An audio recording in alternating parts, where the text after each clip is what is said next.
Assalamu alaikum, welcome to the live show with Musart. Today I'm joined with Cherie Antoinette, who is the founder of Reeba Awards. It's an award which is based around influential business people and many inspiring people around the world. Now we're here to join with Cherie to ask her why did she make this, and she did this all on her own. Hi Cherie. Hello, thank you for having me. No, thank you for coming. I'm really inspired. You're really young, you're 32. Thank you. And you created a whole award ceremony. How? Basically, I started my own business called Invest in Success when the London riots happened. I felt like I needed to be an inspiration within a community and to give back in some way. So I first came out with my first ever motivational business seminar where I invited CEOs and directors of their own companies to come down and speak. But however, when they came down, they were so impactful and amazing, and they really touched my audience. And I just thought, I need to do something. I want to recognize these people, but I didn't know how or what. So I just thought, you know what? I'm going to start my own awards ceremony, seeing as I didn't know anyone that was already doing one.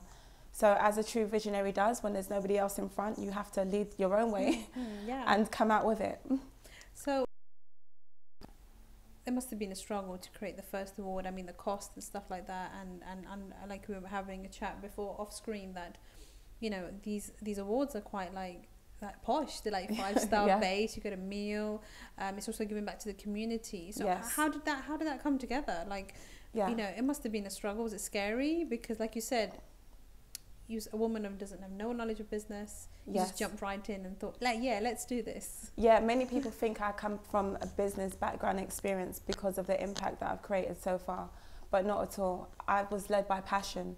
So one of the things I do is I teach people how to turn their passion into profit. I like to practice what I preach.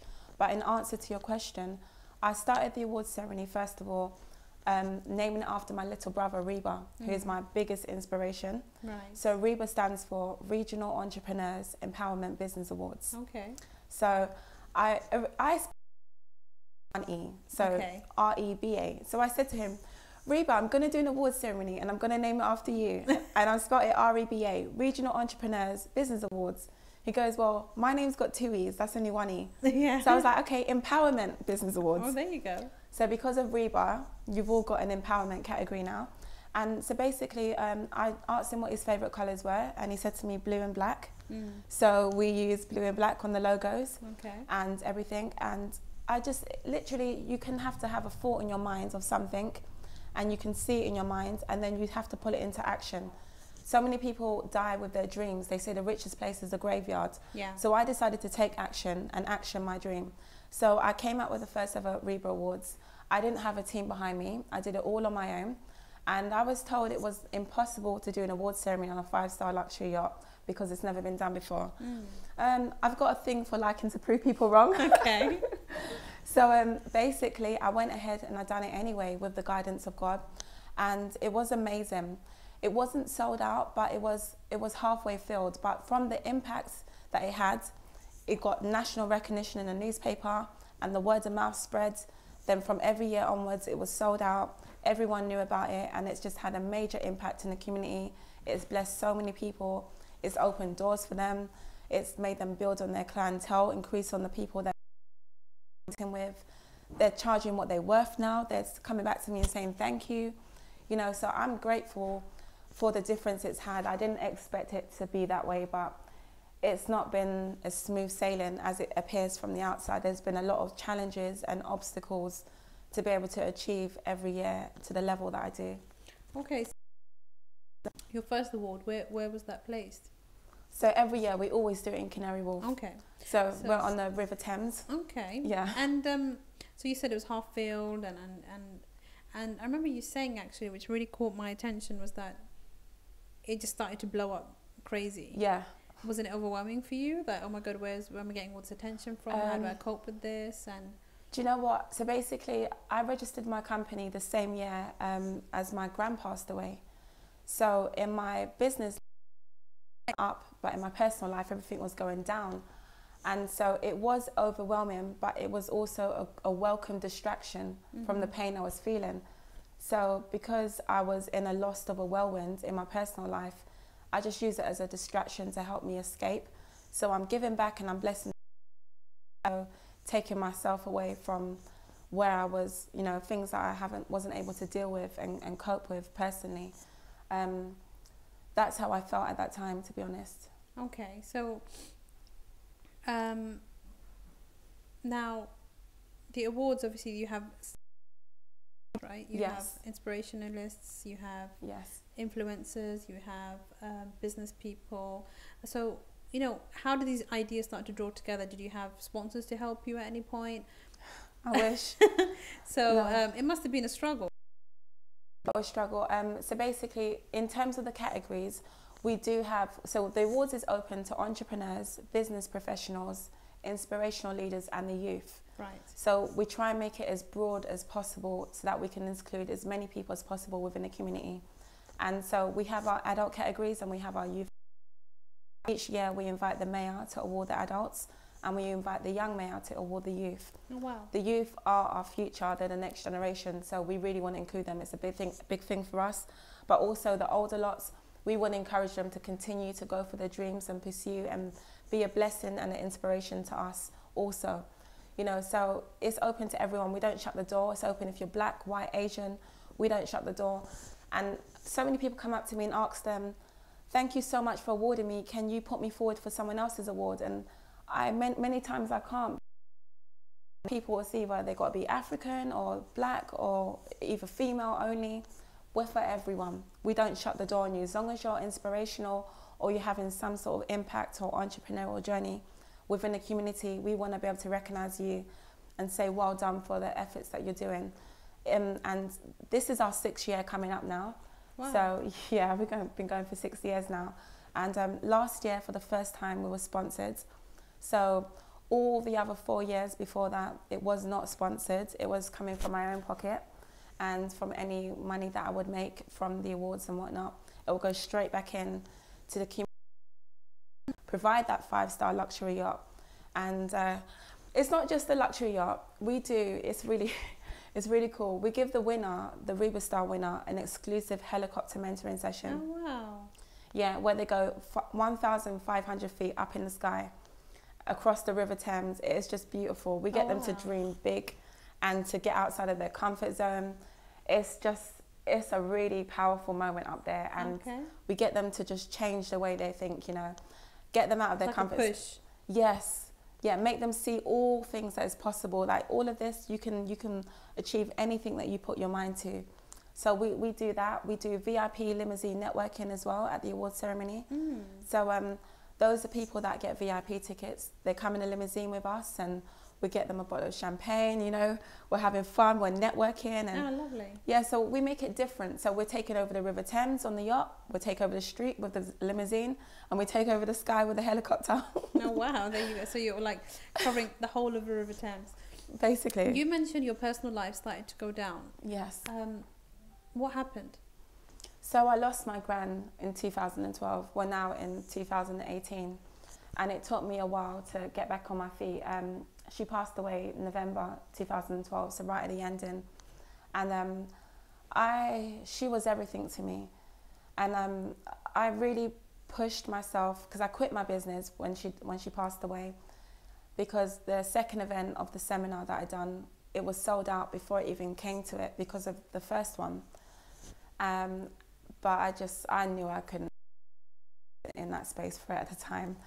So people that knew me, they said, do it for your gran, you know, get back out there. And then I just saw a tiny little glimpse of hope, like a little piece of light. I said, you know what, you're right. I'll get back out there and I'll do it for my gran. Because my gran came to this country in 1961, 1 year before Jamaica got their independence. Right. And she worked really hard for my family and to be able to come here and make a difference for us. And when my gran came here, she was in survival mode.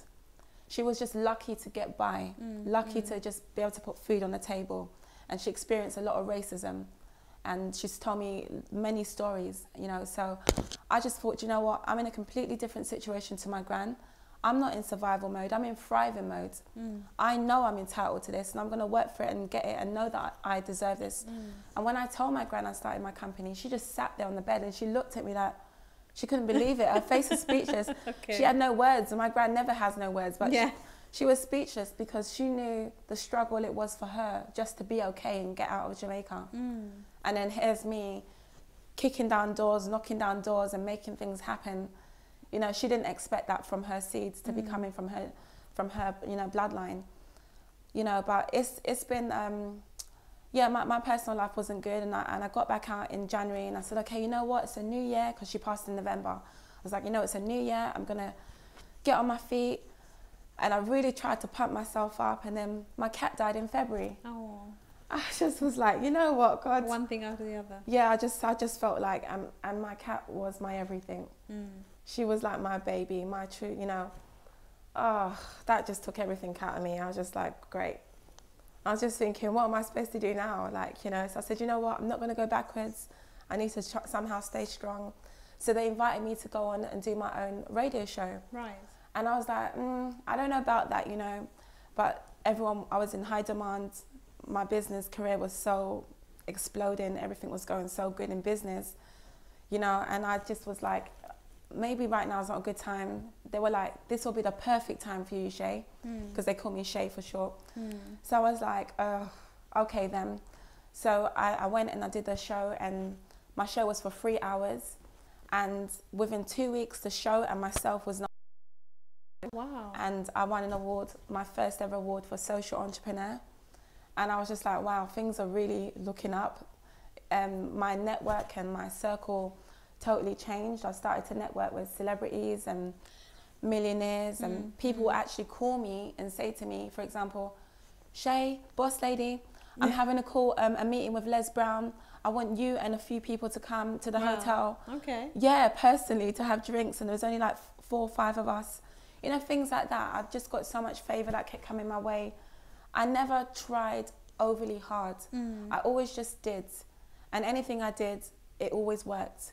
I wasn't forcing anything. It came natural to me because it was genuine. It was sincere. It was from the heart. Yeah. And every penny I spent was from my own pocket to give back to my community. And when I say my community, I mean everyone that lives in my community, black, white, Asian, for everyone. So that was where my heart was at.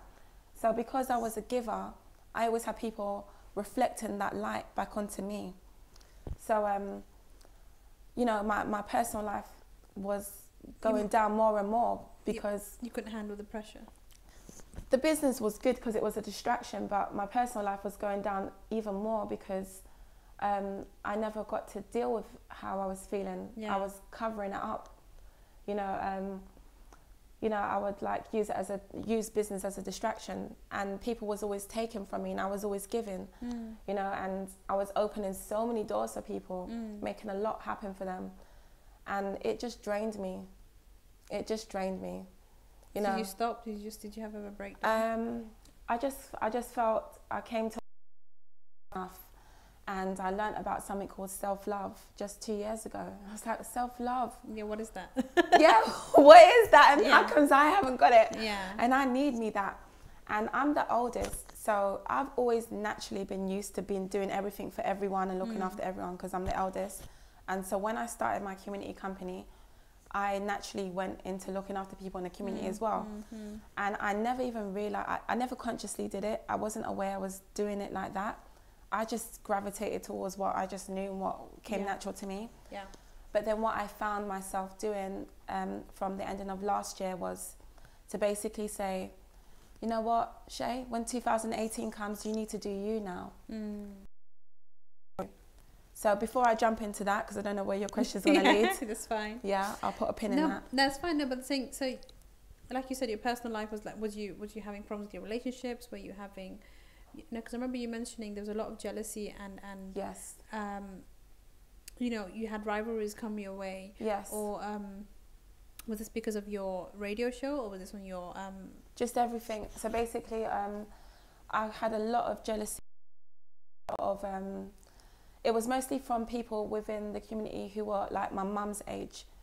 They just saw me as like, where's this young girl come along and she's just suddenly knocking down doors and making things happen, and I've been out here for years trying and nothing's happened for me.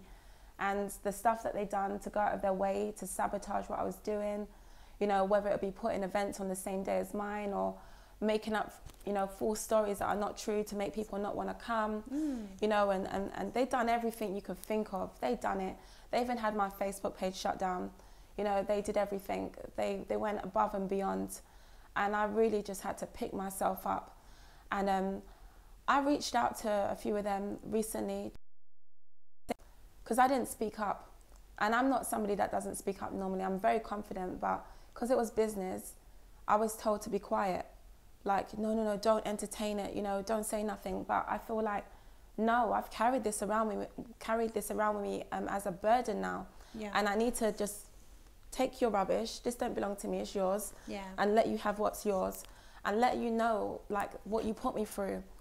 So I reached out to them and I was like, you know, although on the outside you saw success and you saw me networking with millionaires and celebrities and mayors and all of this good stuff, but I said, in reality, every day I was crying.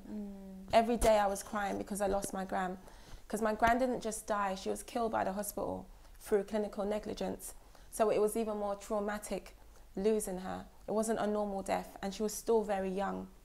So it was really hard for me. So I needed them to know what I was going through at the time and what the damage they done added onto that and how it made me feel even more. Because I was barely standing, even though it looked like I was sailing, I was barely standing at the time. So I needed them to know the damage that they caused. I'm going to stop you there. Yeah, okay. We're going to have a short break.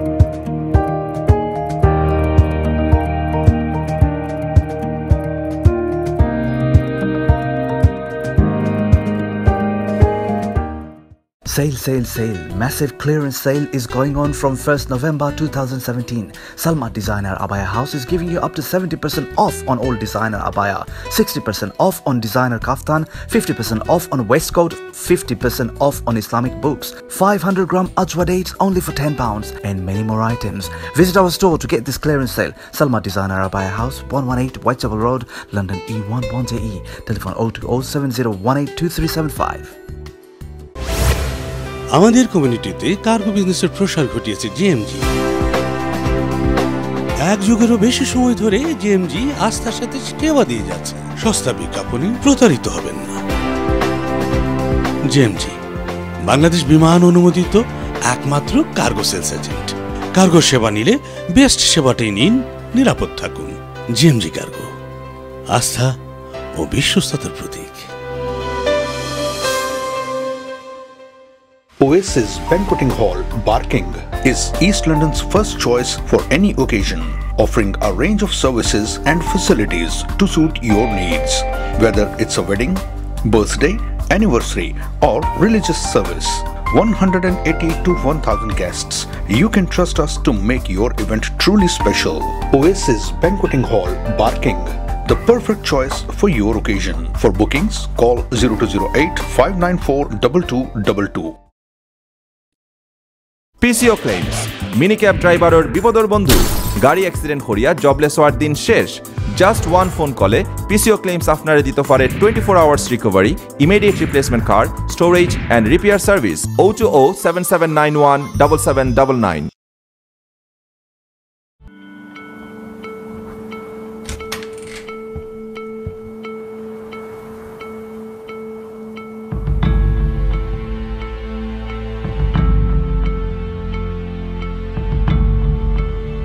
Mom, isn't Dad come back home?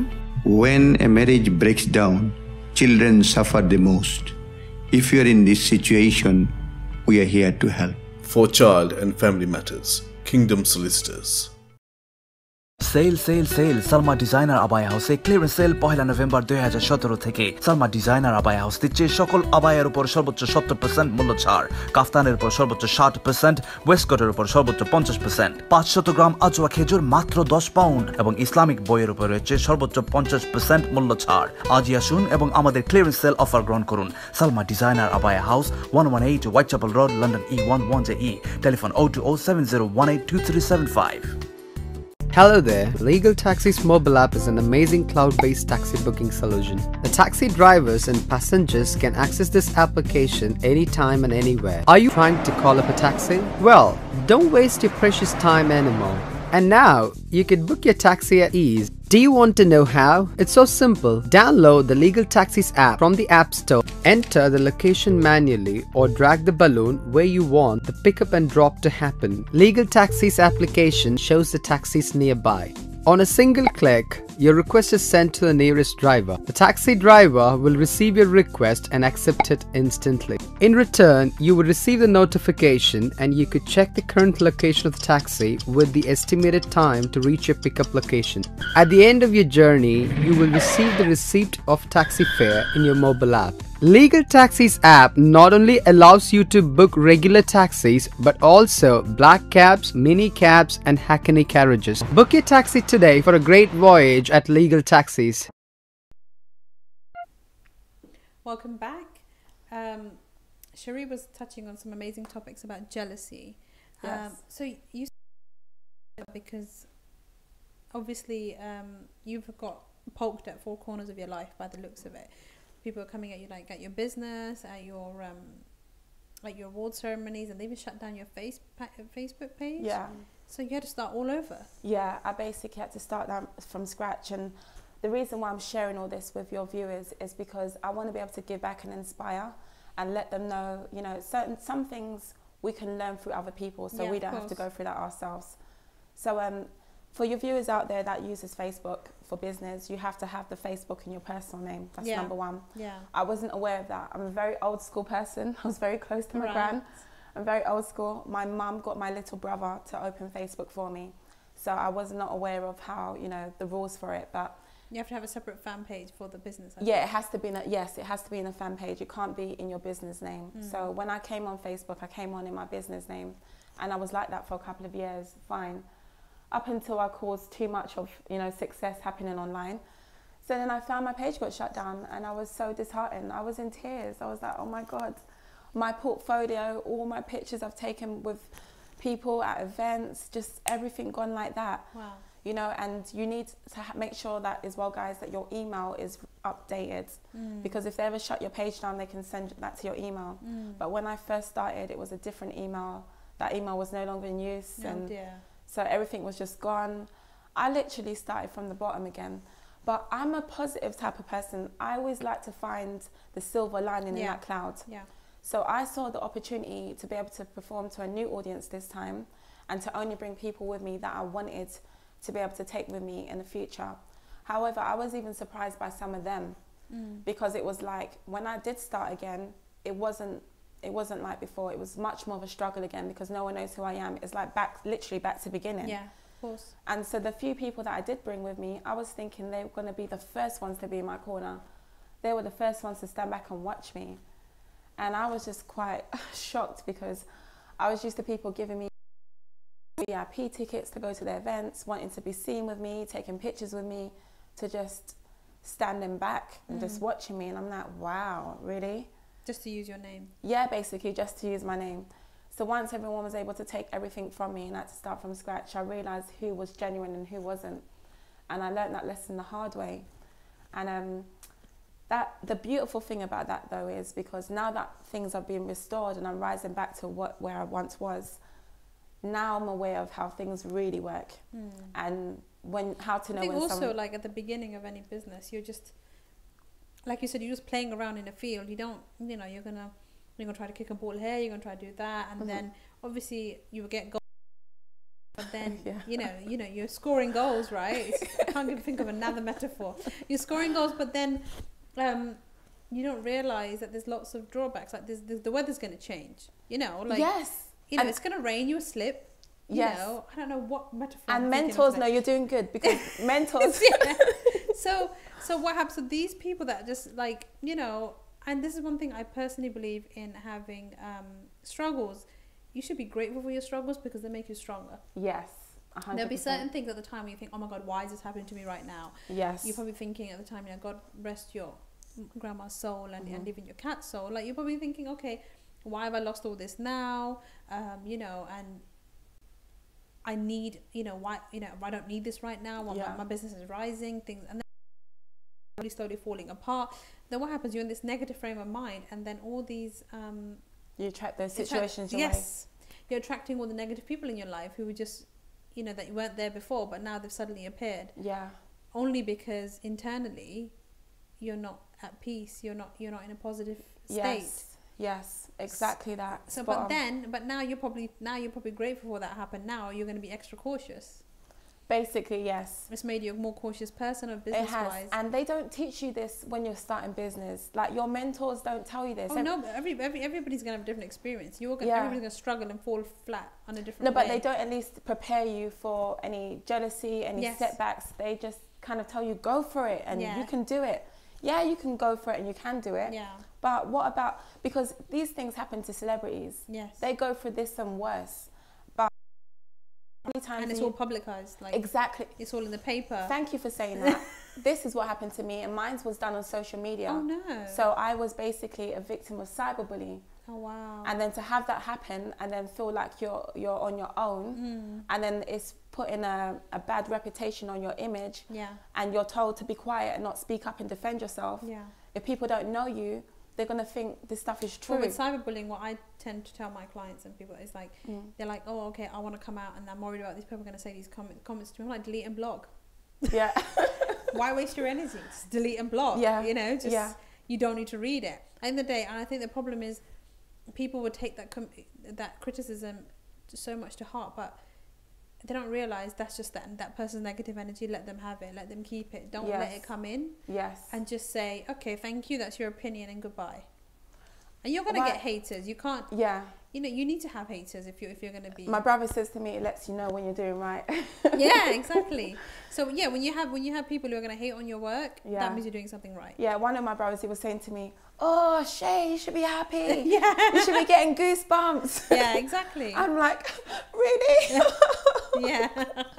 You know, and I'm like, I'm crying, you know, but I would never have cried on social media in front of them to let them know how much they got to me.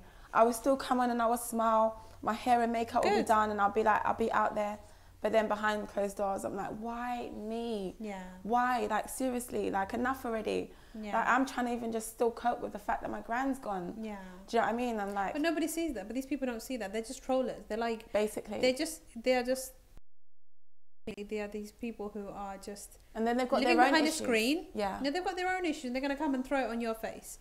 They need to vent it out somewhere. So just look at, okay, fine, I'll take your rubbish, and you think I'm a dumpster, fine, I'll just delete it and put it away. But one thing I've learned from that as well, though, because it was very easy for me to make people suddenly be well known and network with people. But God showed me something in that. He said, there's certain people I haven't allowed doors to open for a reason, and you've come along and opened certain doors for people that should not have been opened. Oh, I see.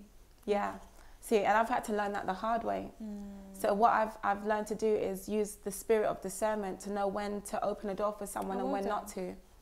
Oh, then at the end of the day, like, you know, if you've got that power and God's gifted you with that, at the end of the day, that person's going to be more spoiled. Like, if, you know, they might not deserve it. And Thank you. That's the perfect word. So they don't deserve it yet.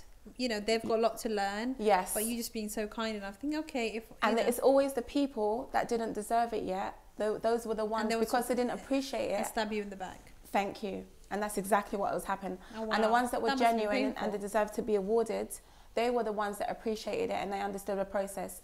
And some of that had to do with the fact that because I wasn't being sponsored, people didn't want to be charged, for example, as a nominee. I don't want to pay my ticket as a nominee. And they didn't understand that money needs to come from somewhere. It's still a business. You know, this is not a freeness. You're not going to get a 5-star luxury yacht for free and cruise the River Thames. And look good. and look good. Yeah, wear a nice tux or Do you know a what I nice mean? dress. Yeah. No, because when we go on the River Thames, it's picturesque, it's beautiful. We start off in the daytime, so you can take loads of pictures while it's still light. And then it's a whole day thing. Yeah, and then the last couple of hours coming back is nighttime, so you can get to take pictures in the night. Yeah. So I let people have the River Thames in the day and fully take part in the full experience. So to pay for a cruise and dinner on the River Thames, that's a lot of money anyway. But then to be awarded as well and be put forward, and then you're going to be networking, you're getting this at a reasonable cost. All I say to people is, you're not even paying 10% of what I'm paying in total. So let me do my bit. Some people that didn't deserve it, they couldn't see my heart, and they just didn't see why they should be charged. So what I learned to do was not to get in any discussions and be like, this is what the rules are, you either respect it or you don't, and I still wish you well and whatnot, but this is just the way it is, because I do my bit and you do your bit. We work together as a community. But lots of people out there they don't give back, they just want to be takers. I just want to say as well, I love the Asian community. I really love the Asian community. I love how you guys just come together and you guys work together. If like one Asian person wants to open a shop, all 20 people will come together and chip in money. You know, I want to see that more, you know, in the black culture as well, especially. I don't think it's about the culture. I think it's... We don't have our own business. We're at the bottom of the career ladder compared to everyone else. Well, then you're starting. Yeah, do you know what I mean? So it's like, when you see me starting, support me. Yeah. You know, support me. Don't question me, because I'm here for you. I'm not the one getting an award. No, but this is the thing. Like you said, when the biggest thing to teach you is about mindset. You are going to get people who don't want to see you succeed. That is the biggest part of becoming a successful business person, is just oversee that and say, no, I'm still going to do this. Yes. Whether You've got you like to know it your or why. not. Yeah. And you are going to fail. Of course, you're going to have to fail. Otherwise, how would you learn?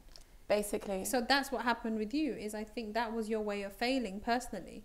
You couldn't personally cope with it anymore. You had too much going on. You're sitting at home crying, and it's like, okay, fair enough. My materialistic life is, and probably why that was booming was because you didn't see it as a relevant thing at the time. You're like, okay, that's still running and stuff like that, and you're like, you know. But then obviously there did come a time where you did fall, and that was only because internally, like I said before, enough was enough, a breaking point. Yeah. So it just fell apart. But now I'm sure you're a much stronger person. Absolutely. And you're inspiring the world, and you're such a young lady. And, Absolutely. You know, I wish you all the best. And thank you very much. And I don't believe in talking about a situation when it's still raw to you. Yeah. So I couldn't talk about this if I was still going through this like that. So I believe that you can only discuss things once you've come out the other side.